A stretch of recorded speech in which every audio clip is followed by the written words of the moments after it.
Tere uudistestuudiost, mikrofoni juures Rohke Debelak.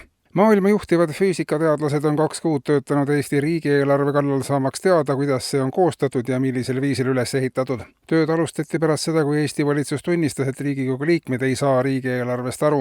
Pisut hiljem tunnistati, et ka valitsus ei saa riigieelarvest nii aru, et seda Riigikogule arusaadavaks teha. Esimeses järjekorras uurisid teadlased auku riigieelarves, mis kogu aeg kasvab ja mille lappimiseks kulub üha enam riigieelarvelisi vahendeid. Kõigepealt kahtlustati, et Eesti Vabariigi valitsusel on õnnestunud riigieelarvesse luua kunstlik must auk, mis on ühelt poolt suur teadussaavutus, teiselt poolt aga tähendab see seda, et Eesti riigieelarve ei saa kunagi olema piisav. Pärast pikemaid arvutusi aga tuvastasid teadlased, et tegemist ei ole õnneks musta auguga, mis oleks pikkamisi alla neelanud kogu päikesesüsteemi, vaid keset riigieelarvet avastati mutiauk. Suur hulk raha kaobki nagu mutiauku. Positiivne on jällegi teadlaste sõnul see, et tegemist on esimese teadaoleva inimtekkelise mutiauguga ja riigieelarve koostamise metoodika lõhnab Nobeli füüsikapreemia järele.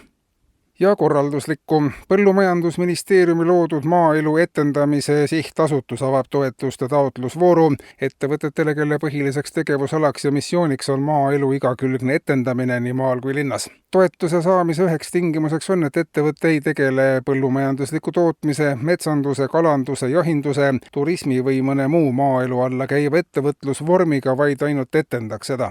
Eestis kehtivad regulatsioonid, seadused, määrused ja aktid on reaalse maaelu keeruliseks muutnud ja maaelu etendamine on maaelu kui sellise mingisuguselgi kujul säilimise tõenäoliselt ainus tee, märgitakse ka ministeeriumist.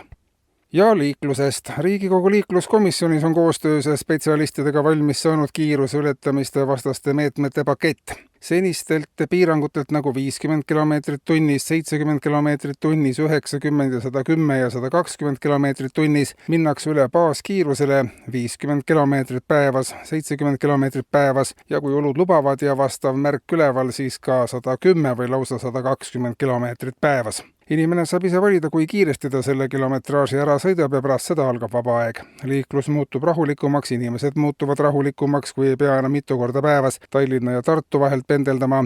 Tunnipõhiselt arvestuselt päevaarvestusele minnakse üle 1. jaanuarist.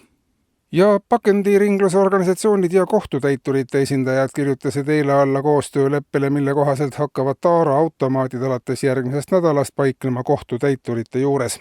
Keskustest kaugemale jäävate taaraautomaatide juurde panevad täiturid aga oma püsiva esindaja, kes hakkab võlglastelt taaratšekke konfiskeerima, kuni võlad tasutud. Seni on paljude võlglaste puhul ka kohtutäiturite käed lühikeseks jäänud, aristida saab ainult pangaarvel ilmuvaid summasid ja nii on taaraautomaatide lülitamine võlaõigusmenetlustesse oluliseks edasiminekuks. Kuulsite uudiseid.